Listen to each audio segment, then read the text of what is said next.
I've been in therapy for like 10 years, and I think I'm done. Yeah, I think I'm spent, you know? I mean, I told my therapist this. He goes, well, you know, therapy's an ongoing process. I go, how ongoing?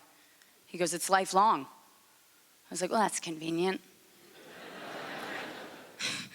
Therapists are the only people that can do that, and we just still buy what they're selling. Like, if I went to my mechanics and he said, fixing your car is gonna be an ongoing, lifelong process, I'd be like, keep the car.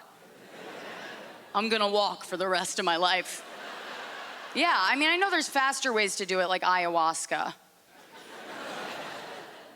But here's the thing with ayahuasca people.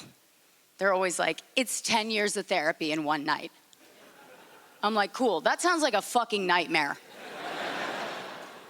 10 years of therapy in one, they're like, yeah, you just take this drug with no off switch, you puke up your childhood and dive face first into your trauma. I'm like, well, don't tempt me with a good time. I'm like, calling that therapy is like calling suicide a nap.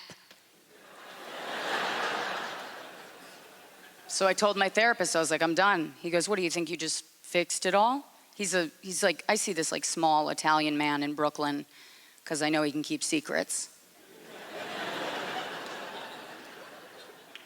He goes, so what do you just think you're like done with therapy? I was like, no, I'm not saying I'm done with therapy. I'm just saying, you know, I'm like finished.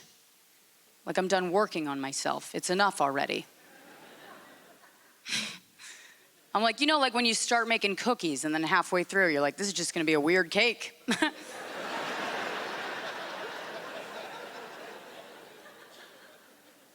I might go back to therapy. I'm not really sure. You know, I got married during the pandemic.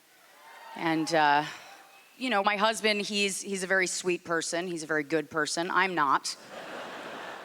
And we're thinking about going to couples therapy because I want to win. Yeah, it's exciting. But that's two very different personalities, you know, like he's a really good guy. I'm not as good. He was raised in Seattle by his mom and his two gay uncles, and they all have the same haircut. And they just make wind chimes together. I don't know. I don't know what it's like to grow up with liberals. I was, you know, raised by like blood-sucking Republicans. And so, you know, when you're raised Republican, even if you evolve into a liberal, like I grew to be a liberal, but it's still in me, you know, like I'm a piece of shit deep down.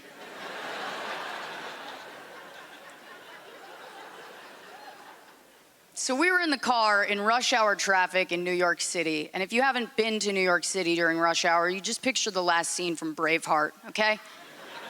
Everybody's just covered in blood and dying for it to be over. And we see this homeless man, my husband would call him unhoused.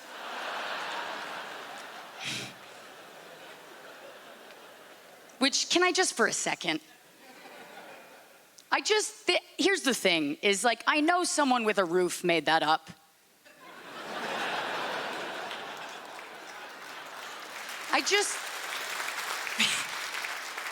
Because I live in New York, I've seen many homeless people, and they all have signs, and none of them say unhoused.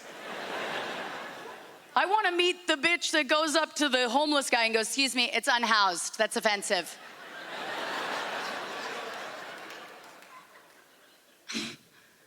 So my husband sees this homeless guy, he goes, we gotta help him, he's in trouble. I go, all right, well, are you running for mayor? Because it's rush hour.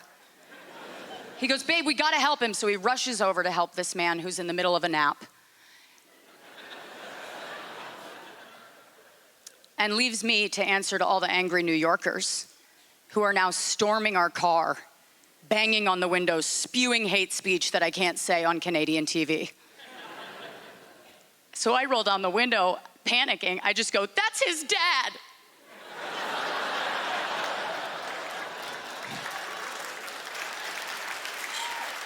We just found his father. I just lied. That's Republican shit. You guys have been amazing. Thank you. Thank you so much.